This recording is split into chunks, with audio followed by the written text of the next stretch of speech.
Hello बच्चों, let's see this question and here this question say services rendered by the housewives can be included in which of the categories of income।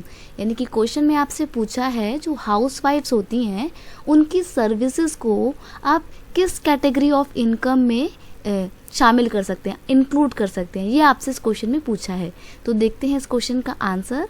Services rendered by housewife यानी कि हाउसवाइफ्स के द्वारा provide की जाने वाली services को we can include in the non market activity, उनको हम नॉन मार्केट एक्टिविटी में इंक्लूड कर सकते हैं, शामिल कर सकते हैं, because their work is not recognised by the government, क्योंकि उनके काम को गवर्नमेंट रिकॉग्नाइज तो नहीं कर सकती है या नहीं करती है।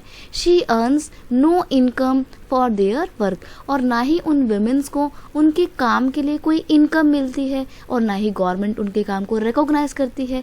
इसलिए उनके जो काम है, उनकी जो उनके वर्क को, उनकी सर्विसेज को कौन सी कैटेगरी ऑफ इनकम में रखा जाता है? नॉन मार्केट एक्टिविटीज़ में उनकी इनकम को शामिल किया जाता है। देखिए, इसलिए भी इनकी इनकम को इनकी मतलब सर्विस को नॉन मार्केट एक्टिविटीज़ में शामिल किया जाता है, क्योंकि इनकी जो एक्टिविटी होती है, इनकी जो सर्विसेज होती हैं, वो मार्केट फोर्सेस से तो इन्फ्लुएंस होती नहीं है और ना ही मार्केट एलिमेंट्स का कोई इनके ऊपर प्रेशर होता है। ये तो अपने विल के साथ अपना काम कर रही होती हैं। और देखिए, पूरे ईयर के 365 डेज़ अगर होते हैं तो 365 डेज़ काम करेंगे, लेकिन बदले में कोई पैसा इनको नहीं मिलता है और गवर्नमेंट भी इनके वर्क को रिकॉग्नाइज नहीं करती है।